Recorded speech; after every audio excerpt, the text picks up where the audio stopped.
روشنیوں کا شہر کراچی، جہاں سورج کی کرن کے ساتھ امیدیں جاگتی اور شام ڈھلنے سے قبل خواب تعبیر پایا کرتے تھے، آج ایک نئے اندھیرے میں ڈوبتا جا رہا ہے۔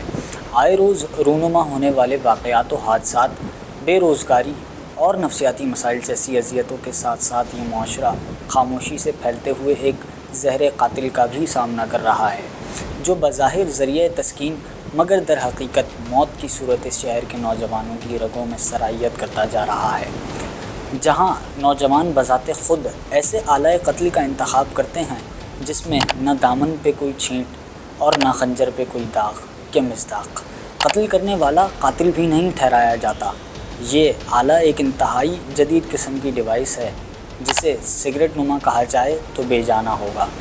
یہ رنگین اور پرکشش دکھنے والا دھواں جو ذہنی سکون کے نام پہ نوجوانوں کو نشے کی بدترین لت میں مبتلا کر رہا ہے۔ زیادہ تر نوجوان اور ٹین ایجرز جو ہیں وہ بہت جلد متاثر ہوتے ہیں، نہ صرف اشتہارات سے، ڈرامے سے، موویز سے، فلم سے یا کسی بھی ایسے فیشن ٹرینڈ سے کہ جو وہ بہت زیادہ متواتر اپنے ارد گرد دیکھ رہے ہوتے ہیں۔ سب سے زیادہ فیشن کو پہنچانے کا ذریعہ جو ہے وہ آپ کے پاس میڈیا ہے۔ اب اس میں سوشل میڈیا بھی ہے، اس میں آپ کے جو ہے وہ الیکٹرانک میڈیا بھی ہے، اس میں ہر قسم کا میڈیا آ جاتا ہے اور تیز رفتار میڈیا ہے، اور یہ جو ہے پینیٹریٹ ہوتا ہے سوسائٹی میں، اور زیادہ جو اس سے متاثر ہونے والا طبقہ ہے، اصل میں ان کی ٹارگٹ جو آڈینس ہوتی ہے وہ ہوتے بھی نوجوان ہیں، وہ جلدی جو ہے وہ اس طرف راغب ہوتے ہیں۔ اول تو یہ ڈیوائس سگریٹ کے متبادل کے طور پہ متعارف کروائی گئی، جسے بعد میں نوجوانوں نے اسٹیٹس سمبل اور فیشن کے نام پر استعمال کرنا شروع کر دیا۔ آپ سوچ رہے ہوں گے یہ رنگین دھواں ہے کیا؟ یہ ہے ویب کا نشہ۔ چمکتی ہوئی ڈیوائس میں موجود یہ فلیورز محض خوشبو نہیں بلکہ ایک کیمیائی بارود ہیں، جن میں موجود پروپائلین گلائکول اور گلیسرول جب اس ڈیوائس کے ٹینک میں گرم ہوتے ہیں تو ایسے خطرناک کیمیکلز پیدا کر دیتے ہیں جن میں فارمالڈیہائڈ اور ایسیٹالڈیہائڈ شامل ہیں۔ یاد رہے یہ وہی خطرناک کیمیکلز ہیں جنہیں مردہ جسموں کو گلنے سے محفوظ رکھنے کے لیے استعمال کیا جاتا ہے، اور آج یہی زندہ پھیپھڑوں میں بھرا جا رہا ہے۔ Smoking the gateway of all type of drugs, ٹھیک ہے، ایک اسٹارٹ تو ہو گیا، ایک آپ یوز ٹو تو ہو گئے، اس کے بعد آپ آگے بڑھنے کے اگر آپ کو اپرچونٹی مل رہی ہے تو آپ بڑھتے جائیں گے، اور اس کے بعد ہو سکتا ہے کہ وہ اوپیم بھی آپ کے ساتھ بیٹھنے والا کوئی کمپنی ایسی ہے تو وہ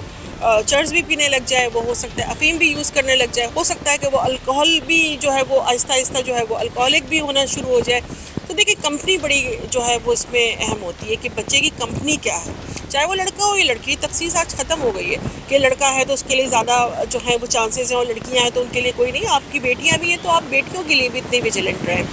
بات یہیں ختم نہیں ہوتی۔ کئی فلیورز میں پایا جانے والا ڈائی ایسیٹائل پھیپھڑوں اور سانس کی نالیوں کو اس حد تک نقصان پہنچا رہا ہے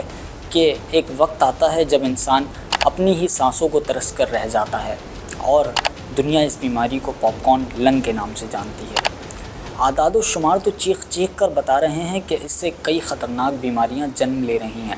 جیسے کارڈیو ویسکولر ڈیزیز، دل کی شریانوں کا تنگ ہو جانا اور سانس کی نالیوں کا زخمی ہو جانا، اور اس سب کے نتیجے میں اچانک ایک خاموش موت۔ تو اسی طرح سے جو ہے یہ تو خیر ہے ہی ایک ایسی چیز کہ جو صحت کے لیے نہایت مضر ہے، اور ذہنی اور جسمانی دونوں قسم کی صحت کے لیے یقیناً اس کو خریدنے میں بھی پھر جو ہے وہ ریسورسز چاہیے ہوتے ہیں، اور جو بھی نشہ ہو کسی بھی قسم کا وہ علت ہی ہے، اور وہ جو ہے وہ بہت سارے جرائم کی وجہ بن سکتا ہے، کیونکہ اس کے حصول کے لیے جب اس کے پاس جائز ذرائع نہیں ہوں گے تو وہ ناجائز ذرائع استعمال کرے گا، اور ناجائز ذرائع جو ہے وہ جرائم کی دنیا میں اس کے دروازے کھلتے ہیں، اور وہاں سے جو ہے وہ ایک نئی شروعات ہو جاتی ہے۔ اس کے لیے کوئی بہت بڑی چیز کی ضرورت نہیں ہے، کسی بہت بڑی ایڈکشن کی ضرورت نہیں ہے، اس کے لیے چھوٹی سی بھی ایک ایسی چیز ہے کہ وہ آپ کو کسی بھی جرائم کی دنیا میں دھکیل سکتی ہے اگر آپ کو اس کی عادت ہو جائے، اور وہ مس یوز کی عادت ہو خاص طور پر۔ یہ ڈپریشن اور ذہنی دباؤ کی کیفیت میں گرفتار نوجوان کا وہ راہ فرار ہے جو نجات دہندہ کا بھینس بدل کر نوجوان کو بالآخر زندگی سے ہی نجات دلا دیتا ہے۔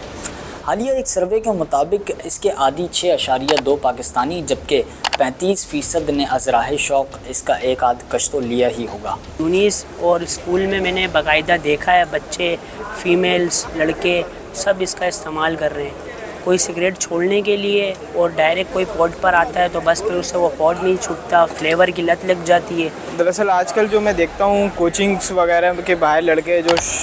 ششکوں میں پی رہے ہوتے ہیں، ٹھیک ہے، وہ ایسی چھپ کے پی رہے ہوتے ہیں گھر والوں سے۔ اب سگریٹ پینے کے لیے یہ بھی چیز ہوتا ہے کہ بھائی سگریٹ بندہ جاتا ہے کسی کیبن یا ہوٹل پہ بیٹھ کے پی رہا ہوتا ہے۔ پوڈ ایک ایسی چیز ہے کہ بندہ گھر پہ بھی چھپکے سے پی سکتا ہے۔ 6-7 سال کے بچے بھی آج کل اس چیز کو بہت عام سمجھا انہوں نے، لیکن انہیں یہ چیز کا نہیں معلوم کہ یہ جب 20-21 سال 22 سال کے ہو جائیں گے تو ان کے لنگس بالکل خراب ہو جائیں گے۔ شروع میں 10, 20, 30، اس کے بعد جب 50 ہو جاتا ہے، 50 کے بعد ایک لمٹ ایسی آتی ہے کہ انسان اس کو کنٹرول نہیں کر پاتا، پھر اسے 50 mg پینے سے بھی اس کا جو